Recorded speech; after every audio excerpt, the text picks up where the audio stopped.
আসসালামু আলাইকুম বন্ধুরা, আমি আজকে আপনাদেরকে ছোট্ট একটা ট্রিক্স দেব। আশা করি সবাই আমার এই ট্রিক্সটা দেখবেন। আপনাদেরকে আমি শিখাবো কিভাবে আপনি একজন সফল মানুষ হয়ে উঠবেন। একজন সফল মানুষ হতে হলে আপনাকে অবশ্যই আমার এই ট্রিক্সটা ফলো করতে হবে।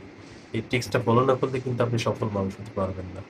দেখেন, আপনার আশেপাশে তাকিয়ে যারাই সফলতা অর্জন করেছে, সবাই সবাইয়ের দিকে আপনি লক্ষ্য করলে দেখতে পারবেন যে সবাই কিভাবে সফল হলো। এই সফলতা অর্জনের পিছনে সবচেয়ে বড় ভূমিকা হচ্ছে তার স্ত্রী। সো আপনি যদি সফল হতে চান, তাহলে আপনি আপনার স্ত্রীর গোলাম হয়ে যান। বউয়ের গোলাম ছাড়া কেউ সফলতা অর্জন করতে পারে না। আমার দেখা মতে কেউ সফলতা অর্জন করতে পারেনি বউয়ের গোলামি না করে। অনেকেই বলে অমুক বউয়ের গোলামি করে, তমুক বউয়ের গোলামি করে। আসলে সে বউয়ের গোলামি করে ভালোই করে।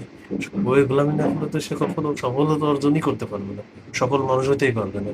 তো আপনাকে সফল হতে হলে বইয়ের গোলামি করতে হবে। কারণ বইয়ের গোলামি করলে আপনার দেখেন কিভাবে সফল হবেন। বইয়ের গোলামি করলে আপনার বাবা মা ভাই বোন আত্মীয় স্বজন কারো সম্পর্কে কোনো সম্পর্ক রাখার দরকার হয় না।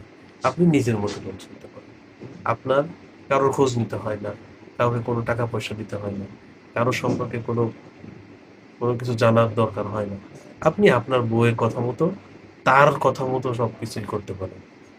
শুধুমাত্র শ্বশুরবাড়ির লোকজনের খোঁজ নিলেই আপনি সফলতা অর্জন করতে পারবেন। সো আপনি যদি আবার বউয়ের কথা মতো না চলেন, তাহলে আপনার এই বাবা-মা, ভাই-বোন, আত্মীয়স্বজন এদের খোঁজ নিতে, নিতেই আপনার সফলতার দিন শেষ। সফলতার গল্পই আপনি শুনে যাবেন।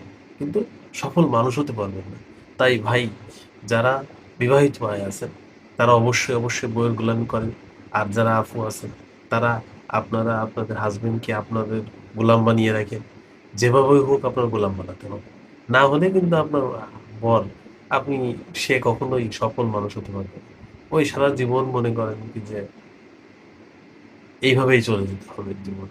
তাই সবাই, সব ভাই এবং বোনদেরকে আমি বলবো, ছেলেরা গোলাম হয়ে যাও, আর বউয়েরা তা তোমার বরদেরকে গোলাম বানিয়ে নাও।